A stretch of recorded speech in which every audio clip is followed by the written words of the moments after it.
Viendra à vous tout à l'heure, mais pour l'instant, nous partons sur le terrain à retrouver le consultant international sur les questions de défense et de sécurité. Aliou Bari est en direct. Bonjour et bienvenue, Monsieur Bari. Oui, bonjour. Bienvenue, on commence avec vous, Yaya. Alors, Monsieur Bari, est-ce qu'aujourd'hui, vous croyez aux deux options qui sont envisagées, c'est-à-dire le recours à la force, mais en même temps, la diplomatie? Est-ce que les deux peuvent prospérer ensemble? Oui, tout à fait. Je pense d'ailleurs que c'est ce qui se dessine, c'est-à-dire que l'option militaire, elle est envisagée par la CEDEAO parce qu'il dépend de la crédibilité même de la CEDEAO qui a fermé les yeux sur beaucoup de processus anticonstitutionnels dans la sous-région. Donc ils ont mis cette option sur la table et je pense que si la junte militaire au Niger ne fléchit pas, cette option que tout le monde redoute d'ailleurs parce que les conséquences seront, personne ne connaît encore les réelles conséquences, et cette option militaire va de pair avec l'option diplomatique. Si vous observez l'actualité qui se dessine là actuellement, il y a hier une délégation de la CEDEAO, aujourd'hui il y a une délégation des Nations Unies, et pas plus tard qu'il y a une semaine, les États-Unis ont nommé même une ambassadrice.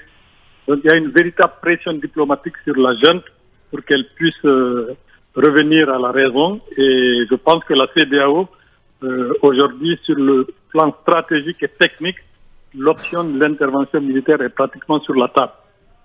D'accord, allez-y, oui.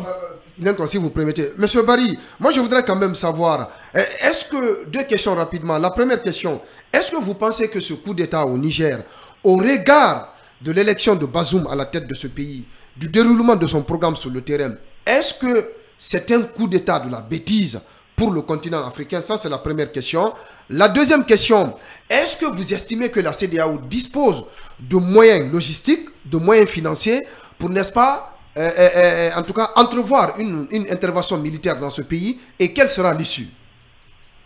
Oui, mais pour répondre à votre première question, moi, à mon avis, contrairement aux autres coups d'État qui ont eu lieu dans la sous-région, c'est-à-dire Guinée, Mali, Burkina, qui sortaient pour des motifs plus ou moins compréhensibles, le coup d'État du Niger, c'est vraiment, j'aime bien rappeler ça dans un coup d'État idiot, parce que si vous lisez les motifs de ce coup d'État, il n'y a aucun motif qui tient la route.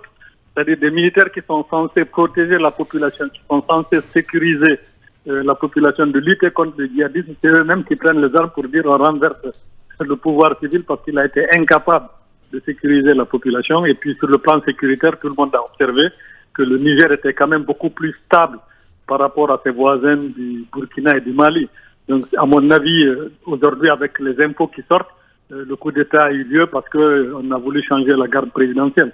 C'est-à-dire, c'est pourquoi je dis aujourd'hui la CEDEAO est devant un dilemme très, très complexe. C'est-à-dire, si elle ferme les yeux, c'est la porte ouverte à tous ces problèmes. Tout militaire de l'Afrique de l'Ouest va se lever chaque matin pour dire je ne suis pas d'accord, je ne suis pas content, donc je fais un coup d'État. Je pense que la CEDEAO est obligée aujourd'hui d'être ferme.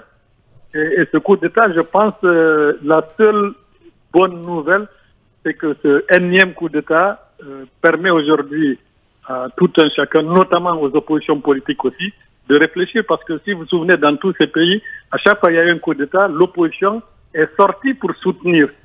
Qu'une population, qu'une partie de la population sorte pour soutenir, je peux comprendre, mais qu'une opposition qui est censée accéder au pouvoir soutienne un putsch, qu'ils prennent acte, je peux comprendre, mais aller jusqu'à un soutien quand on voit quelques politiques du Niger qui soutiennent cet état de fait, c'est quand même déplorable.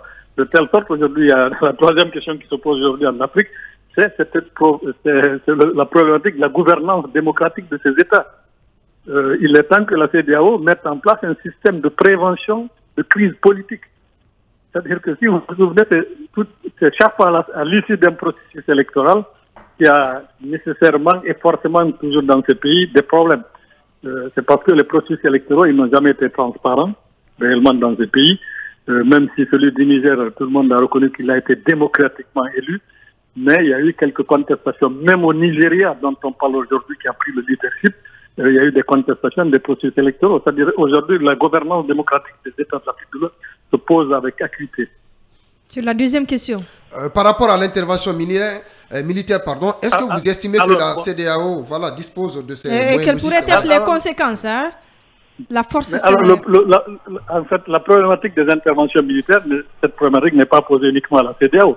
Si vous observez l'actualité, les États-Unis, ils ont mis 20 ans en Afghanistan, ils sont sortis par la petite porte. C'est pas quelque chose de très facile à mettre en place. D'autant plus, c'est un ensemble d'États qui n'ont pas la même pratique militaire ni la même pratique de politique de défense.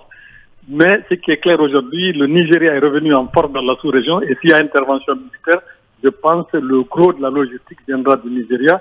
Et l'avantage peut-être que la CEDEAO va avoir dans le cadre de cette intervention, parce que je pense que ce sera une intervention, contrairement à ce que beaucoup de gens pensent, ce ne sera pas une intervention massive, ce sera une intervention ciblée sur des sites stratégiques, notamment la présidence, l'aéroport et les garnisons militaires qui seront encerclés. Je pense, à mon avis, je pense que ce sera une intervention. Et là, ils ont la chance d'avoir dans le pays la grande puissance mondiale, les États-Unis qui ont la deuxième base la plus importante dans le nord du pays, avec près de 1000 et quelques hommes, avec Djibouti, c'est les seules bases que les Américains disposent. La France, les forces françaises tiennent l'aéroport, donc il y a des possibilités quand même d'information et de soutien logistique. Et si vous rajoutez à cela que les principaux pays qui ont peur que leur région soit gangrénée par les problèmes du terrorisme, notamment la Côte d'Ivoire qui a déjà connu des incursions, le Bénin qui a connu des incursions, si vous observez, ce sont les deux pays qui sont plus en pointe avec le Nigeria pour une intervention militaire. C'est beaucoup lié à leur crainte que le problème des djihadistes ne déborde dans leur pays. Alors... Ce qui est plus idiot en plus dans ce coup d'État, c'est que ce coup d'État a permis une résurgence des actes terroristes au Niger. Depuis 2 ou 3 jours, vous avez plus de 20 militaires nigériens qui ont été tués par le djihadisme. Vous avez une flambée maintenant, une remontée des actes terroristes dans la région qu'on appelle des 3 frontières, c'est-à-dire le Liptako-Gourma, où les djihadistes aujourd'hui se frottent les mains. Parce que le Niger, craignant une intervention militaire, a fait un repli de ces unités militaires qui sont au front dans la région des 3 frontières pour les amener à Niamey. Donc aujourd'hui, c'est une porte ouverte à une résurgence des actes terroristes. Mais quand on parle quand même de force, quand on parle de la guerre et tout ça, on ne connaît jamais l'issue. Est-ce qu'il ne faudrait pas peut-être offrir des garanties à cette junte-là pour qu'elle puisse accepter volontairement de rendre le pouvoir? Non, mais justement, je pense que c'est ça l'option diplomatique.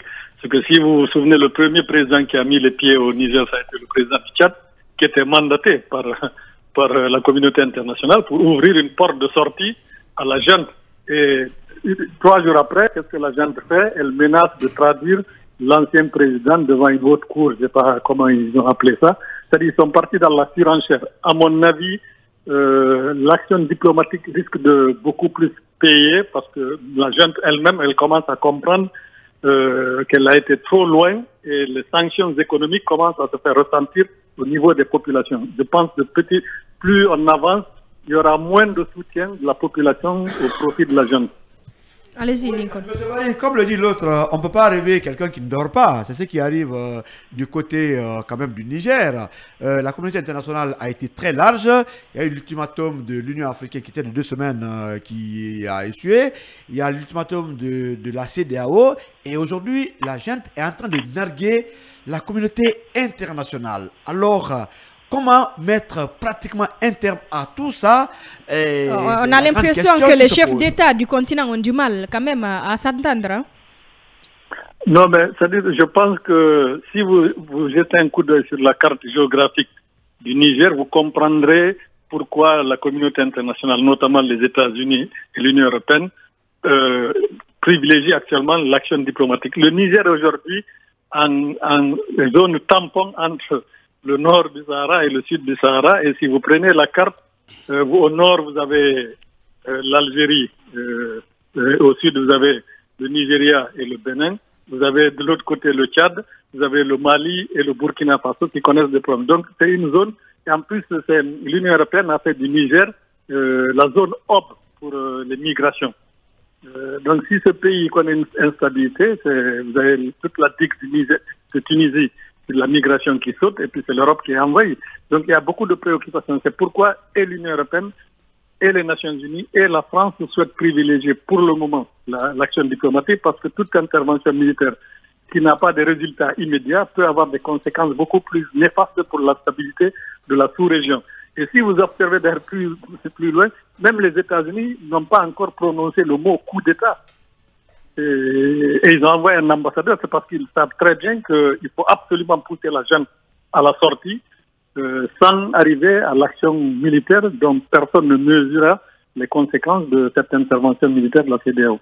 Oui, M. Barry, une inquiétude. Comment comprendre aujourd'hui que le général Tchani, pour une question de survie, puisse embarquer toute l'armée nigérienne et une frange importante de la population pendant que ce monsieur est là il y a longtemps? Il fait sa lutte et il embarque tout le continent, le monde entier, dans son entreprise idiote.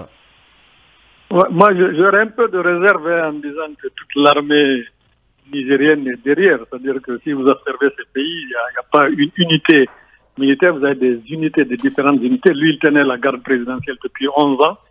Donc, c'était quand même un homme de confiance de l'ancien président et même président actuel. C'est parce qu'il a voulu le changer qu'il y a eu ces petits problèmes. Je ne pense pas qu'avec la pression de la communauté internationale, avec l'effet des sanctions, que toute l'armée nigérienne, toutes les unités confondues vont soutenir cette jeune. À mon avis, si une porte de sortie et de sécurité est offerte à la jeune, je pense qu'on peut assister très rapidement à un dénouement diplomatique de cette crise. Grand merci donc à vous, M. Barry. Je rappelle que vous êtes consultant international sur les questions de défense et de sécurité. Merci d'avoir accepté notre invitation.